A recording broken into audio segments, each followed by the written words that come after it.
Позиция членов, большинства членов палаты общественной, которые подписались под этим обращением, заключается в том, что строка против всех кандидатов, которая будет сохранена в бюллетене при повторном голосовании, вызывает неоднозначную трактовку, а потому делают эти подсчеты непрозрачными. Кандидат, который набирает наибольшее количество голосов, он должен выиграть и кандидата, который будет на втором месте, и графу против всех в совокупности. Я здесь в парламенте с самого начала придерживался именно той позиции, что нам необходимо убрать эту графу во втором туре, и сегодня я также считаю, но как и по другому вопросу, по которому недавно обращались наши граждане, проживающие за рубежом, я и здесь считаю, что мы не можем вносить поправки в выборное законодательство во время выборного процесса.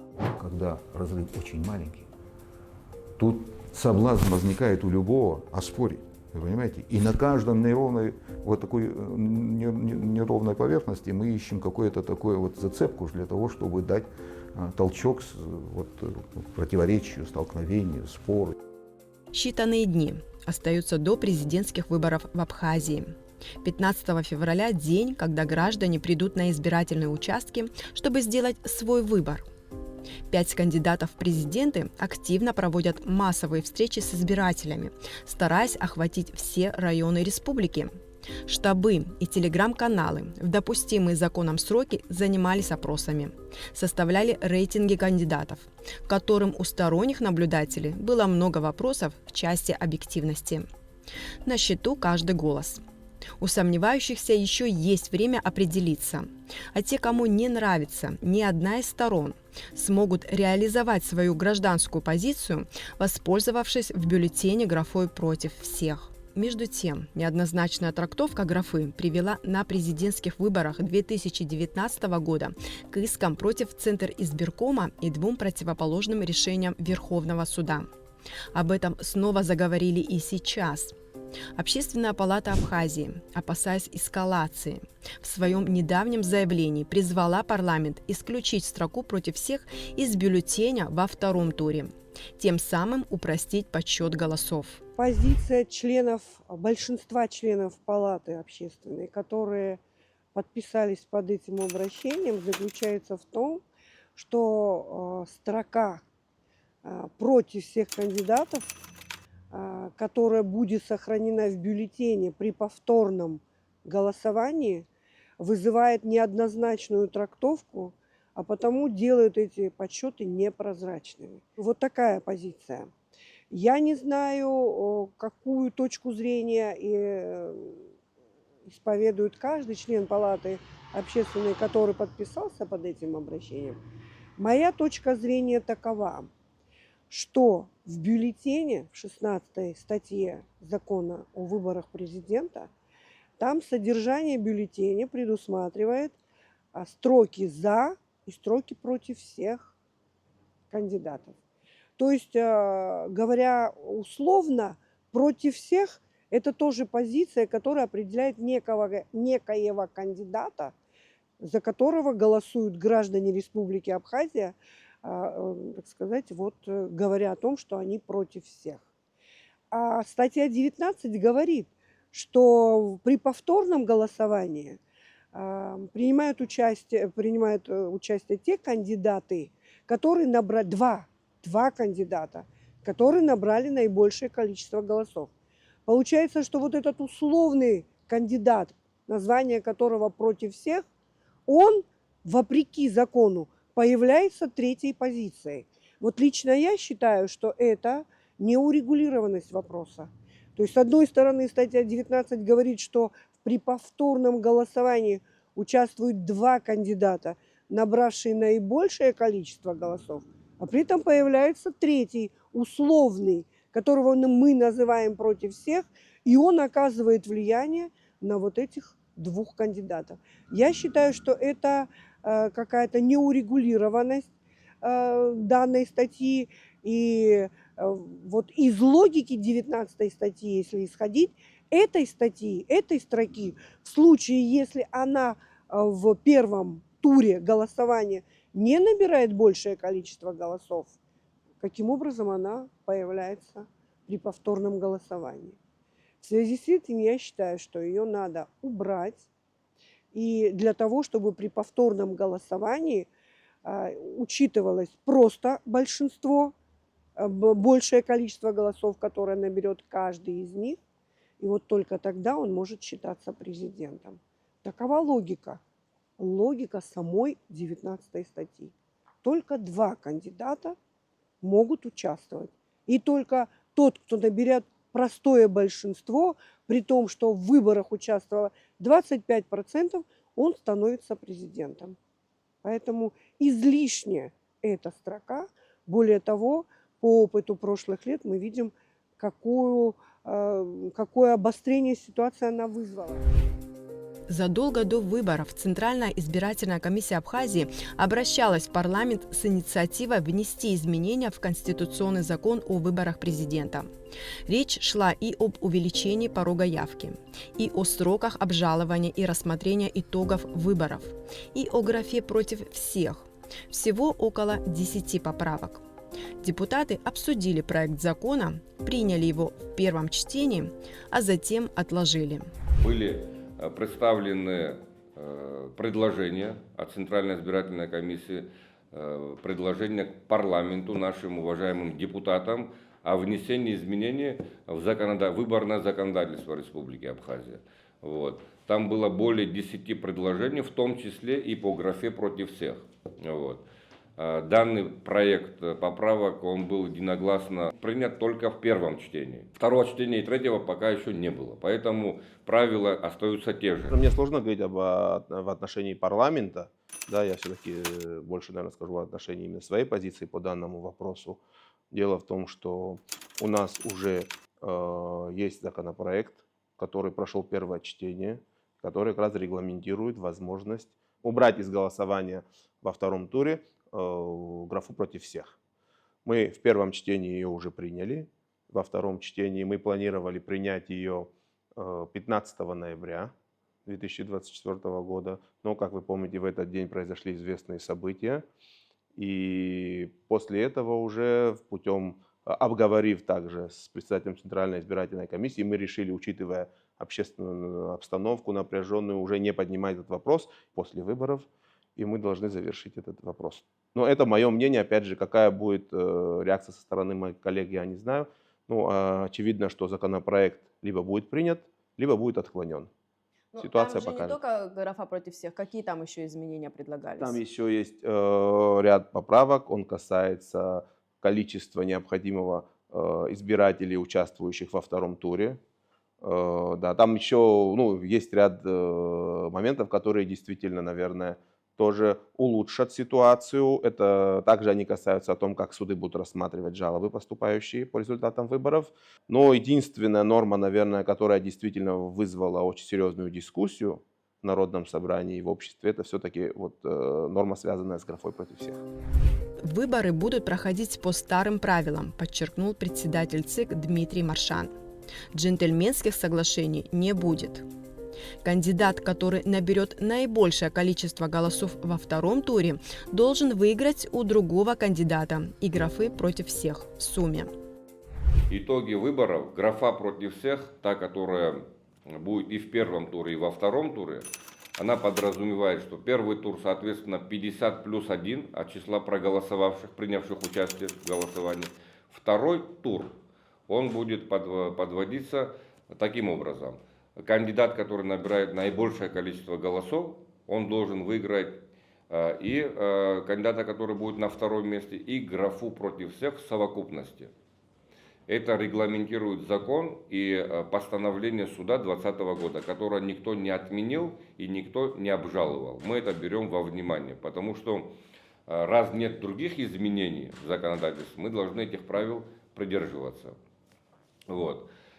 Что касается того, что на наши предложения, они остались пока в виде только рекомендаций. Вот. Если парламент в дальнейшем примет во внимание наши поправки, тогда будем придерживаться новых правил, но пока остаются старые. Если в случае второго тура то нужно будет придерживаться именно этих правил для того, чтобы было четкое понимание. Никаких джентльменских соглашений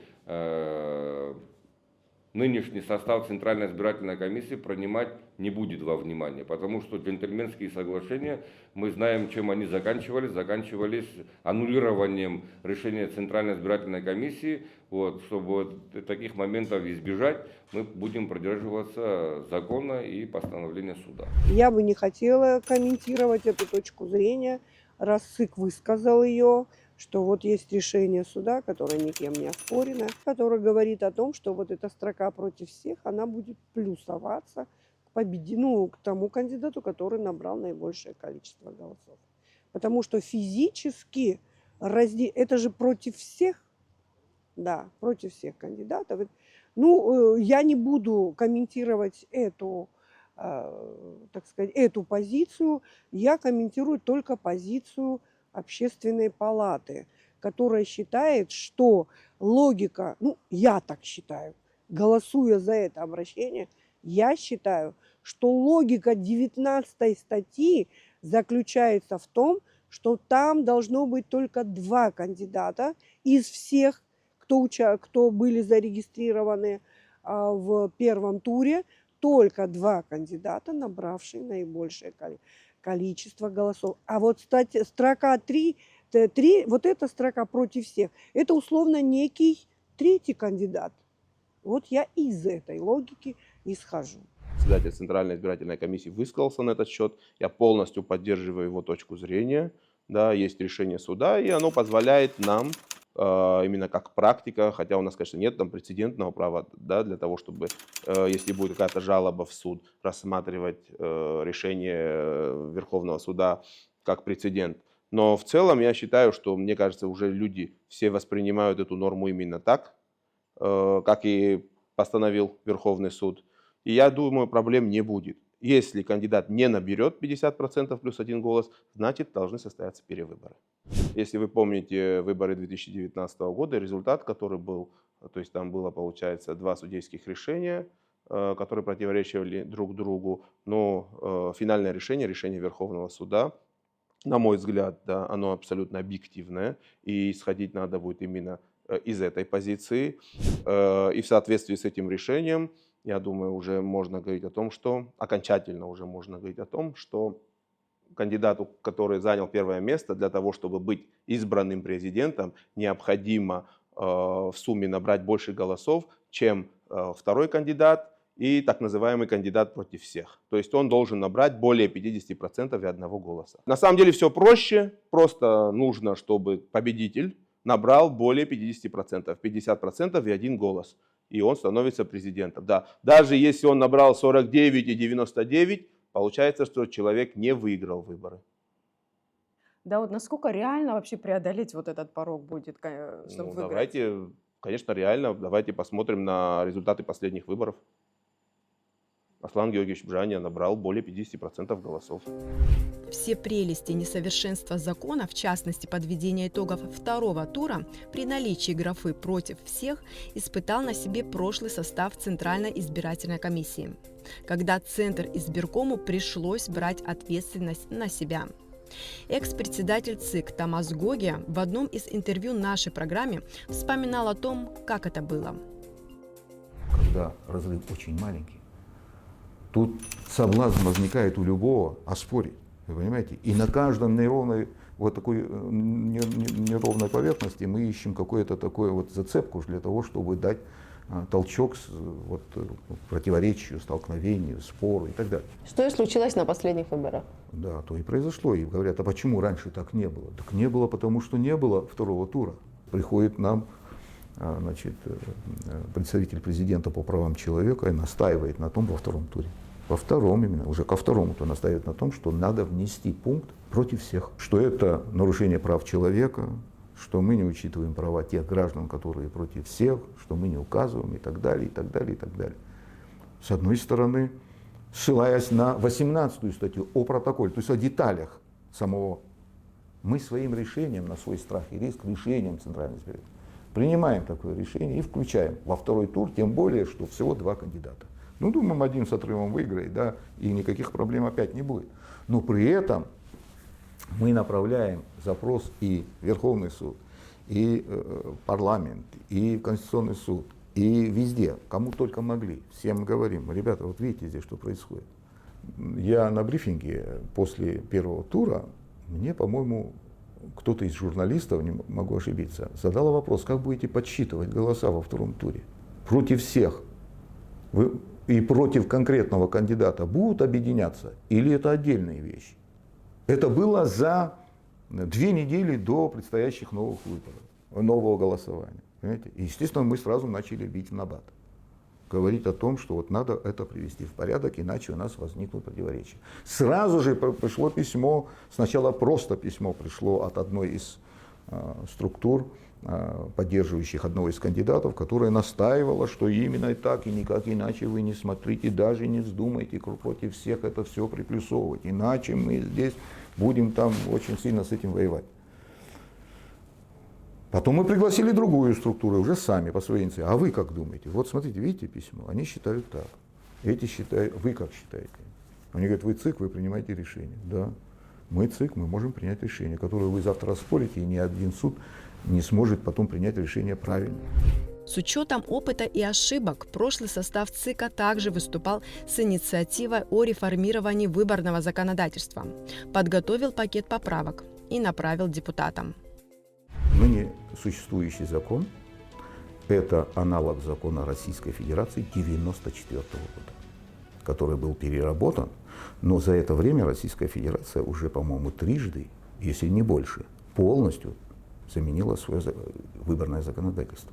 Мало того, я вам скажу, каждая новая, даже последняя редакция законодательства Российской Федерации, выборное законодательство, на очень огромное количество поправок уже в ходе практико-применительной деятельности, огромное количество поправок было внесено. То есть адаптация в любом случае должна происходить. Несмотря на то, что это новый, или там сделан заново, или в корне заменен. Да? Здесь мы не ставим вопрос о том, что надо что-то в корне там, и так далее менять. Но я считаю, что если мы так или иначе с Российской Федерацией являемся стратегическими партнерами, это наш ближайший стратегический партнер, у нас экономические, политические связи очень глубокие, да, законодательство не должно расходиться настолько так далеко, да, ну и тем более, что это ничего нового я не скажу, если скажу, что мы берем за основу действующее, апробированное, понимаете, не надо значит, наступать на одни и те же грабли, да, или изобретать колесо, если оно уже изобретено, правильно? Надо переработать в рамках нашего законодательства, в рамках наших каких-то нашей специфики, которая существует, и действовать уже с учетом тех ошибок, которые были. В административном праве есть статьи нарушений, предусмотренных в административном, по которым у нас вообще в законодательстве ничего не сказано. Понимаете? Есть прямая переписка российского законодательства, да, там, о территориальных избирательных каких-то комиссиях и так далее. Маразм переписан с ошибками, и он до сих пор существует там. Придя новому составу, было проще в самом начале поднять этот вопрос и всем пакетом переработать, создать определенную комиссию из всех заинтересованных структур. А кто у нас? Это политические партии, это общественные организации, это и парламент наш, и администрация президента. Нет совершенных законов. Есть много законов, которые бы хотелось изменить. И я считаю, очень медленно мы все это меняем и разворачиваясь в сторону быстро изменяющейся внешней и внутренней среды. Поэтому, наверное, оно несовершенно. Скорее всего, оно несовершенно. Я сейчас вам страны назвать не берусь, но когда это обсуждалось, члены общественной палаты приводили пример из опыта других стран, которые использовали эту статью, а потом вообще от нее отказались. И в первом, и во втором туре вообще отказались. То есть человек, если он против, он может не прийти на выборы. Может возникнуть вопрос, а не поздно ли общественная палата спохватилась с предложениями? Фрида Ласба говорит, законодательство не ограничивает депутатов. Вносить изменения в законы можно и в сжатые сроки. Осталось нам до выборов всего ничего, вы обращаетесь к парламенту внести изменения. Дело в том, что мы, как и все граждане Абхазии, владеем информацией и знаем о том, что ЦИК внес в парламент поправки, которые связаны в том числе и с вот этой строкой. Это, насколько я помню, было в ноябре месяце. Да? И мы ждали, что парламент пойдет дальше. Ждали, но поскольку законом не запрещено принимать законы, и сейчас тоже.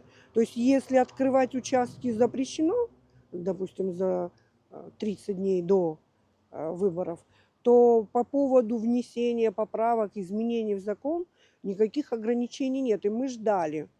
Но поскольку время идет, а никаких изменений не происходит, тогда мы инициировали вот такое обращение для того, чтобы, может быть, как-то активизировать работу парламента. Может, парламент прислушается к Общественной палате и внесет вот хотя бы вот Но, эти тем не менее, это изменения. предполагает же определенную работу. Все-таки, наверное, временные рамки все равно суженные, да? Это нужно Ну, и опять чтобы же, хочу сослаться чисто на регламент. юридически, да. Хочу сослаться на регламент парламента. То есть, если нужно, и если это требует ситуация, они могут принимать эти изменения в ускоренном режиме. То есть и второе, и третье чтение в ускоренном режиме. Глава комитета по законодательству Дауд Хутаба объяснил, почему этого не стоит делать. Я здесь в парламенте с самого начала придерживался именно той позиции, что нам необходимо убрать эту графу во втором туре, и сегодня я также считаю, но как и по другому вопросу, по которому недавно обращались наши граждане, проживающие за рубежом, я и здесь считаю, что мы не можем вносить поправки в выборное законодательство во время выборного процесса. В рамках действующего законодательства парламент, конечно, не ограничен. Мы можем, да, формально, если рассуждать, мы можем принять какой-либо законопроект в качестве закона за день до выборов, и если все необходимые процедуры будут соблюдены, получается, и в администрации президента, да, то получается, что закон будет действовать. Но опять же, это очень несерьезно, да, и это, на мой взгляд, и прежде всего, почему я выступаю против этого, очень отрицательно скажется вообще на имидже нашего государства как правового государства. На ваш взгляд, почему графа против всех нужна в первом туре, и почему она не нужна и, возможно, опасна во втором туре? Ну, в первом туре, я думаю, ни у кого не вызывает сомнений, почему она нужна, чтобы реально увидеть настроение в обществе. Что касается второго тура, ну, практика 2019 года, если вы помните, показала, что, возможно, она будет использоваться не совсем добросовестно, да, и может привести к тому, что у нас могут снова и снова возникать перевыборы. Да, поэтому я считаю, что, скажем так, в целом для общественного спокойствия следовало бы, конечно, убрать графу против всех, но, опять же, повторюсь, менять выборное законодательство в процессе выборов я, например, не приветствую такой подход. Если представить, что никто из кандидатов, прошедших во второй тур, не набрал нужное количество голосов, чтобы объявить его победителем, то закон не ограничивает их повторно принимать участие в новой выборной кампании. Законодательство не ограничивает никого из этих кандидатов баллотироваться еще раз. Ну, давайте сейчас откровенно, человек, который набрал, допустим, там 40-45% во втором туре, но это говорит о том, что он имеет немалую поддержку в народе, да, естественно, его никто в этом ограничить не может. Можно, конечно, в будущем рассмотреть такую возможность, да, но, опять же, мне кажется, это не ограничится только лишь внесением изменений в конституционный закон. Мне кажется, тут придется еще над Конституцией поработать. А это уже гораздо более сложный процесс. Пользуясь моментом, хотел бы обратиться к нашим гражданам.